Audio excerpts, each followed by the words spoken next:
जय हिंद स्टूडेंट्स, मैं DTO classes की तरफ से मिश्रा सर आपके लिए लाया हूँ एक बहुत ही महत्वपूर्ण topic, important topic 5 year plan. बाद में जो पंचवर्षीय योजनाएं चली हैं उनके बारे में।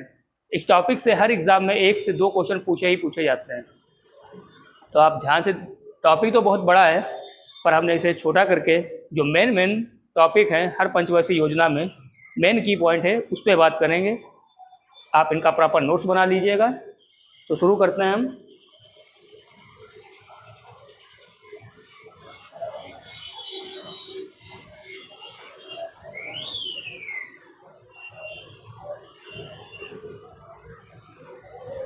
भारत में पंचवर्षीय योजनाएं, अगर पूछा जाए भारत में पंचवर्षीय योजनाएं का ये जो मॉडल था ये कहाँ से लिया गया, तो सोवियत संघ यानी कि रूस से लिया गया था।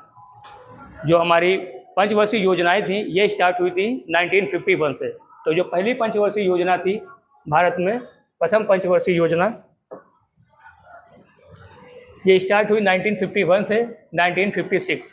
किसके द्वारा स्टार्ट करी गई थी, तो ये स्टार्ट करी गई थी जवाहरलाल नेहरू के द्वारा। सबसे ज़्यादा किस पे जोर दिया गया, तो हमारा आर्थिक विकास पे जोर दिया गया और कृषि क्षेत्र पर जोर दिया गया। भाखड़ा नागल जैसी परियोजनाएं जो थी ये हमारी प्रथम पंचवर्षीय योजनाएं में ही लाई गई। सबसे जो मेन बात थी इस योजना की, जो हमारी वृद्धि दर का जो लक्ष्य रखा गया था वो था 2.1%, और जबकि हमने जो उसे पाया वो था 3.6%। तो कहा जाए अगर ये पंचवर्षीय योजना कैसी रही तो ये बहुत ही सफल रही।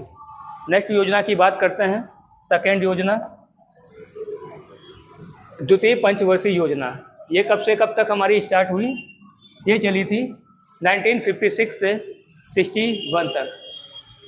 इस योजना के क्या की पॉइंट थे, क्या मेन बातें थी, तो इसमें हमने स्टार्ट किया तीव्र औद्योगिकरण का ज़्यादा से ज़्यादा विकास, सार्वजनिक क्षेत्र पर बल। ये किस मॉडल पर थी, ये क्वेश्चन कई बार पूछा गया है, महालनोबिस मॉडल पर। द्वितीय पंचवर्षीय योजना थी हमारी महालनोबिस मॉडल पर आधारित थी। ये क्वेश्चन कई बार पूछा गया है।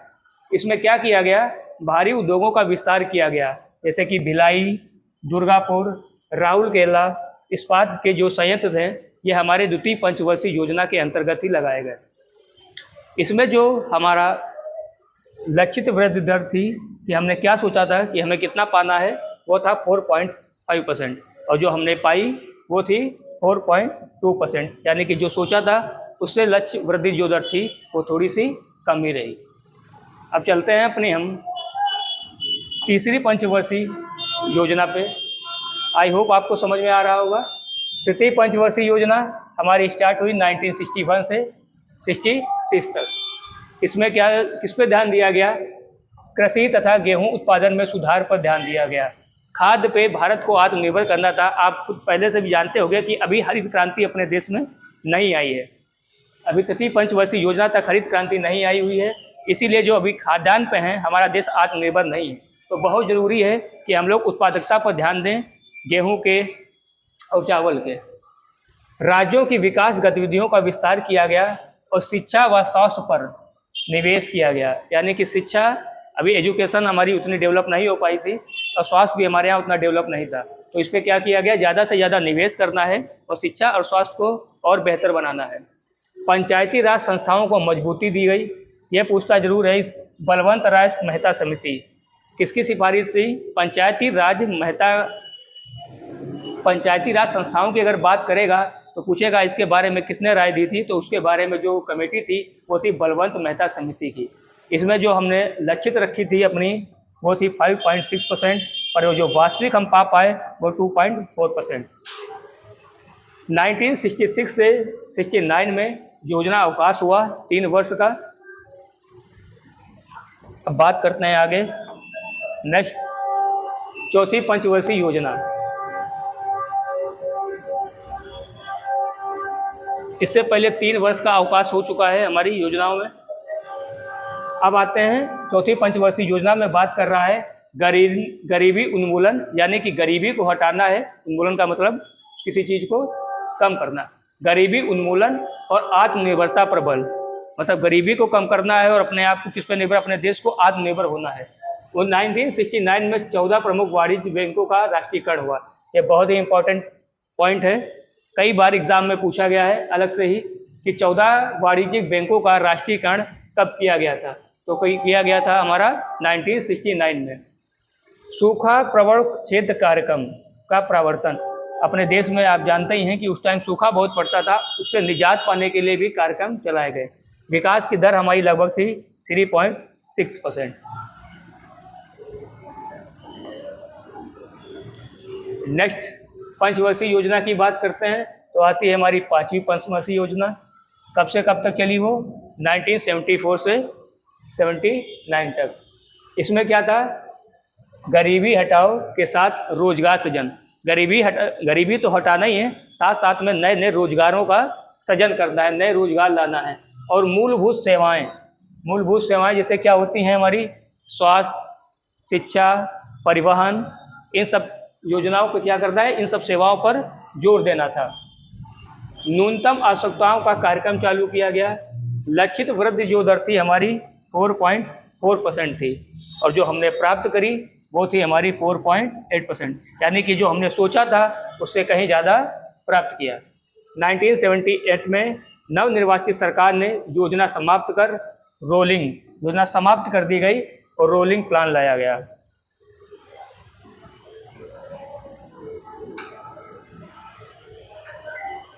रोलिंग प्लान कब से कब तक चला? 1978, 1979 और 1980। यह एक दौर था जब देश में क्या थी? राजनीतिक अस्थिरता थी। कभी जनता पार्टी बन रही थी, कभी कांग्रेस की पार्टी की सरकार बन रही थी। यह स्थिरता का दौर था। जनता पार्टी सरकार ने 5वीं योजना को खारिज कर दिया और नई 6ठी योजना प्रस्तुत की। पर 1980 में इंदिरा गांधी की सरकार फिर से बनती है और प्रधानमंत्री बनने पर इसको भी खारिज कर देती हैं। रोलिंग प्लान में योजना की प्रभावशीलता का वार्षिक मूल्यांकन होता था। रोलिंग प्लान में कह रहा है कि योजना का प्रभावशीलता का वार्षिक मूल्यांकन होता था। अरे भाई, वार्षिक मूल्यांकन होगा ही, क्योंकि ये एक साल के लिए ही बनाई जा रही थी। जो पंचवर्षीय योजनाएं थी वो 5 साल के लिए बनाई जा रही थी, तो उनमें 5 साल बाद उनका मूल्यांकन होता था। और ये एक साल के लिए बनाई गई हैं तो इसमें वार्षिक रूप से ही मूल्यांकन होगा। और उसी आधार पर अगले वर्ष आवंटन और लक्ष्यों का अपडेट किया जाता था। यानी कि एक साल में चेक किया कि क्या हमने लक्ष्य रखे थे, क्या हमने सोचा था, उसको हम पा पाए हैं या नहीं पा पाए हैं, और अगले साल हमें क्या क्या अपडेट करने हैं या क्या क्या लक्ष्य अपने बनाने हैं।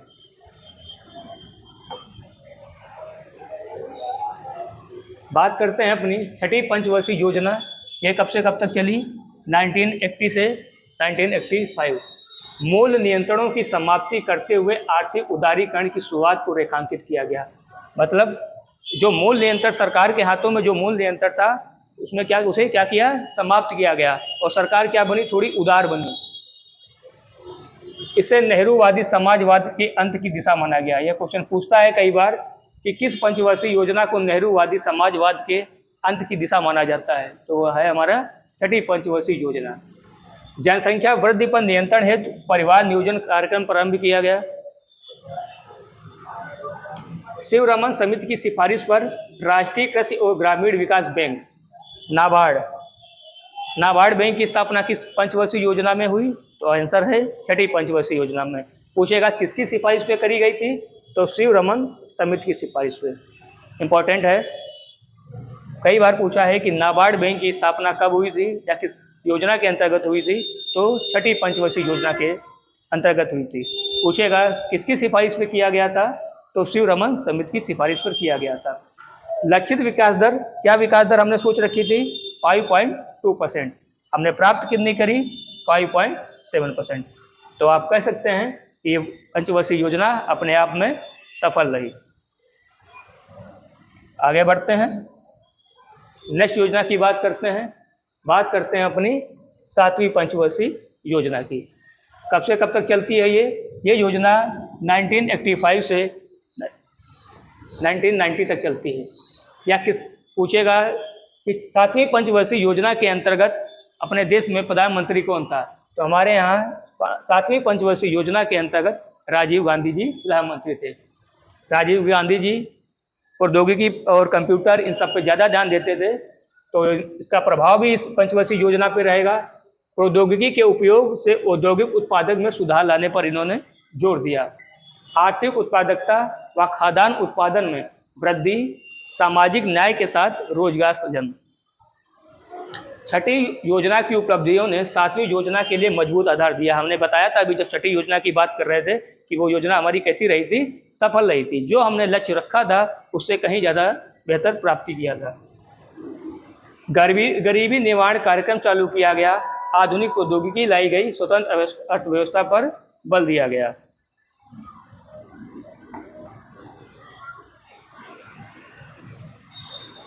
भारत पाकिस्तान का युद्ध हो चुका था इसी के बीच, तो हमारी 2 साल जो थी ये योजनाओं पर ब्रेक लगाया गया और वार्षिक योजनाएं चलाई गई 1990 से 92। 8वीं पंचवर्षीय योजना 1990 में शुरू नहीं हो सकी। 1991 और 1992 को वार्षिक योजनाओं के रूप में जाना जाता है। पूछता भी है एग्जाम में कि किन 2 सालों को वार्षिक योजनाओं के रूप में माना जाता है, तो 1991 और 1992। बताया भी है आपको हमने इस टाइम क्या हुआ था, भारत पाक का युद्ध हुआ था। ये जो दौर था हमारा आर्थिक स्थिरता का था, हमारी आर्थिक स्थिति ठीक नहीं थी और विदेशी मुद्रा भंडार का संकट था। विदेशी भंडार हमारे पास बहुत कम बचा हुआ था, यानी कि हमारे पास परचेजिंग पावर बहुत कम थी। पीवी नरसिम्हा राव के नेतृत्व में उदारीकरण, निजीकरण और वैश्वीकरण की शुरुआत हुई। पूछेगा कि ये कब उदारी, यानी कि ये एलपीजी की शुरुआत कब हुई थी?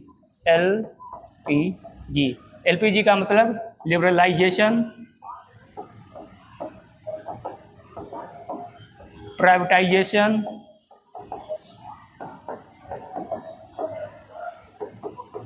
और ग्लोबलाइजेशन।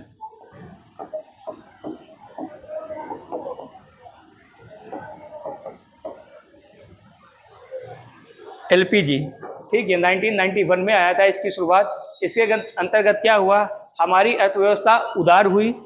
ठीक, हमारी अर्थव्यवस्था को निजीकरण किया गया, प्राइवेट लोगों को भी साथ में लाया गया कि आप लोग भी फैक्ट्रियाँ डालिए। ठीक है, उसके बाद क्या किया गया, वैश्वीकरण किया गया। बाहर की जो कंपनियां थीं वो भी अपने देश में आईं, उन्होंने साथ में मिलकर काम किया। हमारी अर्थव्यवस्था उदारीकरण हुई और ग्लोबल हुई।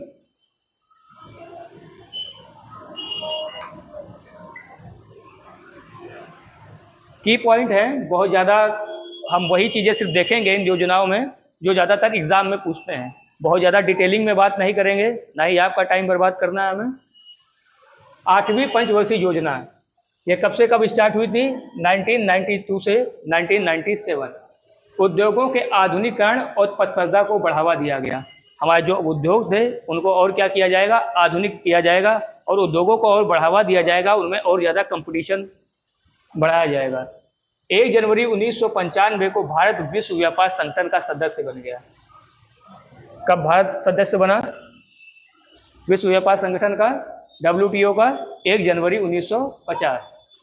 कृषि, ग्रामीण विकास, ऊर्जा, बुनियादी ढांचा, मानव संसाधन व सूचना प्रौद्योगिकी पर फोकस किया गया। किस पे फोकस किया गया?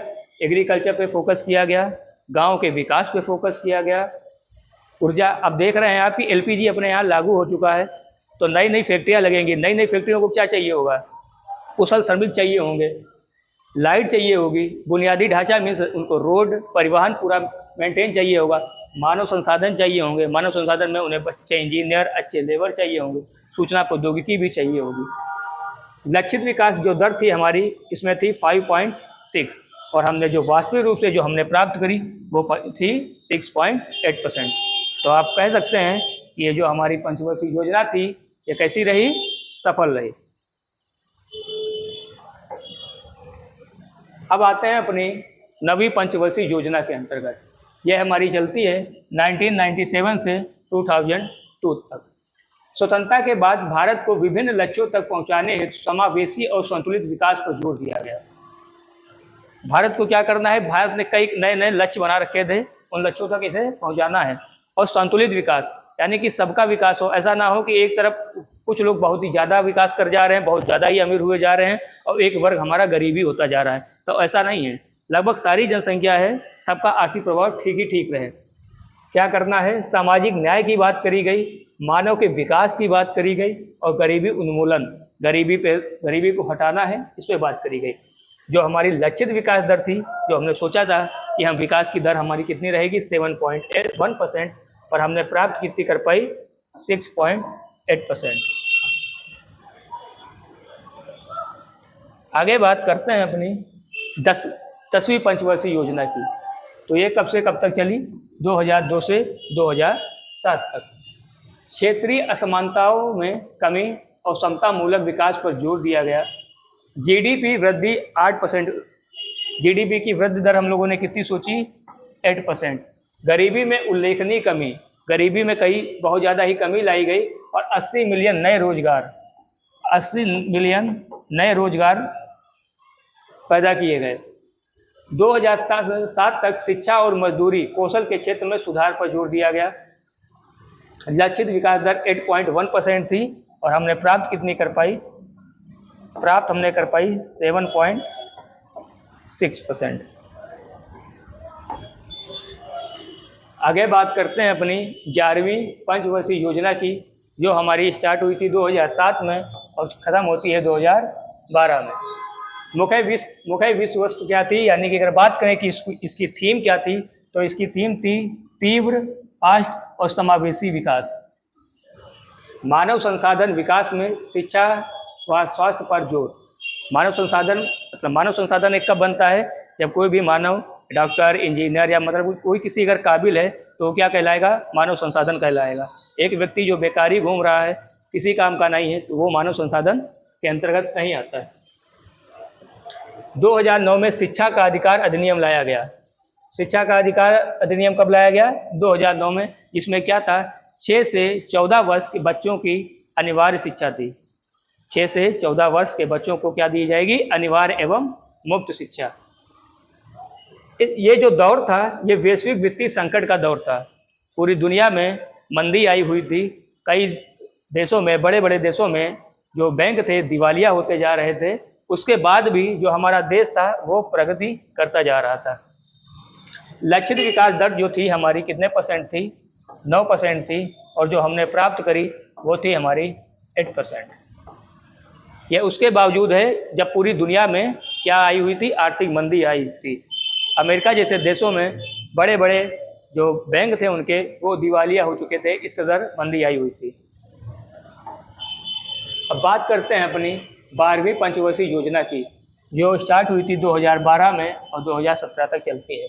अगर इसकी थीम की बात करी जाए, तेज, अधिक समावेशी और स्थायी विकास। तेज भी विकास करना है, समावेशी भी करना है, और ऐसा नहीं कि विकास रहे और ना रहे, अमेरिका जैसा आर्थिक मंदी में गड़बड़ कर जाए, तो नहीं, स्थायी विकास करना है।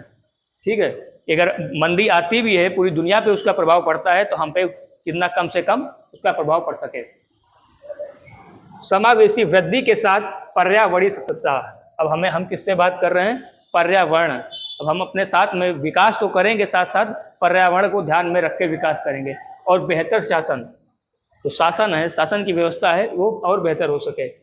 2014 में योजना आयोग के स्थान पर नीति आयोग अस्तित्व में आया, यानी और 2017 में पंचवर्षीय योजनाओं का दौर समाप्त हो गया।